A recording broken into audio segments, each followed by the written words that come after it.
yaitu ada pengertian ilmu.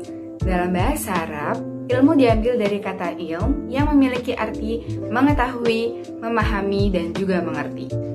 Secara sederhana, ilmu adalah seluruh usaha sadar untuk meningkatkan kemampuan dan pengetahuan manusia dari berbagai segi kenyataan dalam alam manusia.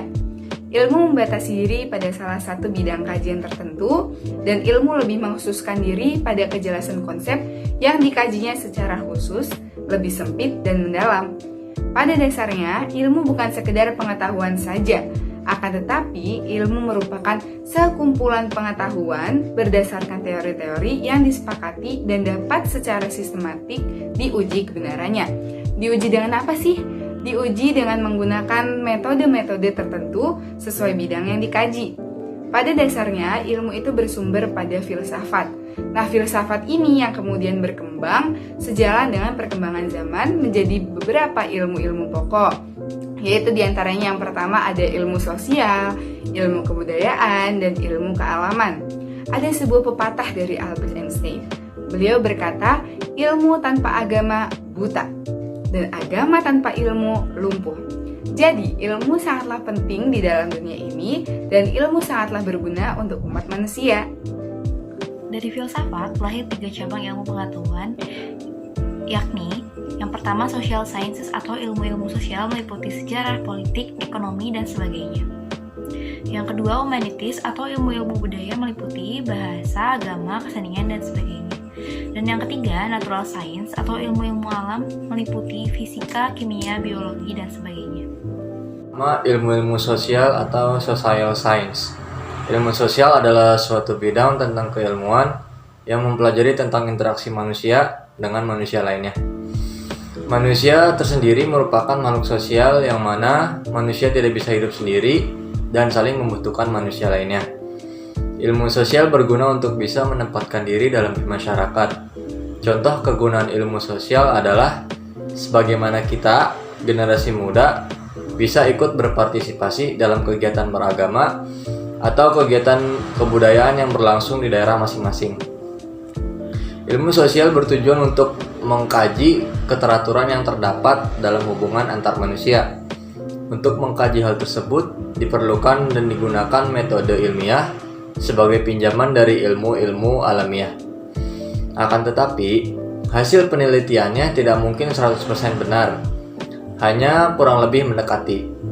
Penyebabnya adalah keteraturan dalam hubungan antar manusia itu sendiri yang bisa berubah kapanpun, dan yang termasuk kelompok ilmu-ilmu sosial antara lain yakni pertama ekonomi, kedua sosiologi, ketiga politik, keempat demografi, kelima psikologi, keenam antropologi sosial, ketujuh sosiologi hukum, dan yang ke-8 dan sebagainya.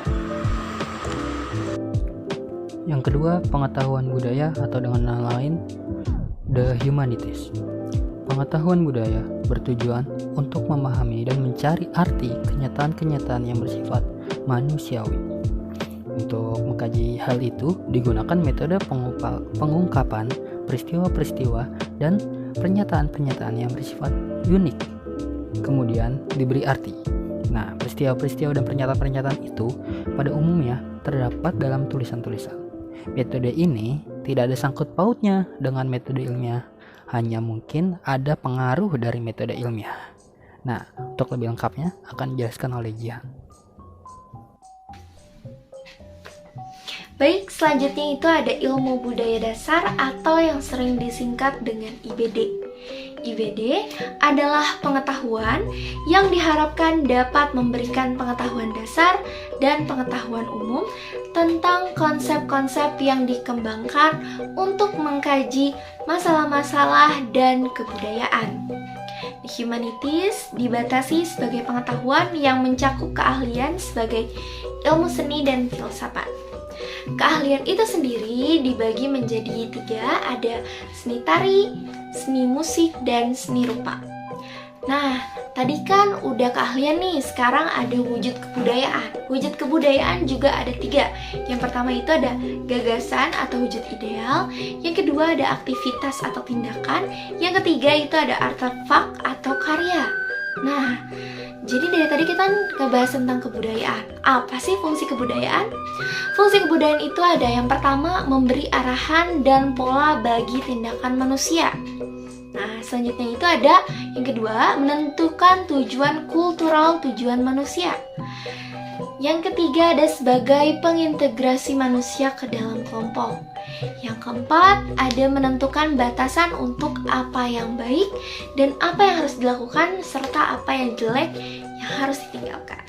Nah, yang terakhir nih, jadi ada 5 tadi tuh. Nah, yang kelima ini sebagai jalan untuk mengatasi persoalan hidup manusia, masalah-masalah sosial, budaya, dan masyarakat yang terdiri dari kemiskinan, kejahatan, terus masalah lingkungan sosial, dan lain sebagainya.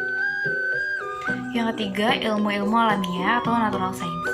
Ilmu-ilmu alamiah bertujuan untuk mengetahui keteraturan-keteraturan yang terdapat dalam alam semesta.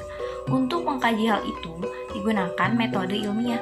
Caranya ialah dengan menentukan hukum yang berlaku mengenai keteraturan-keteraturan itu, lalu dibuat analisis untuk menentukan suatu kuantitas dan kualitasnya.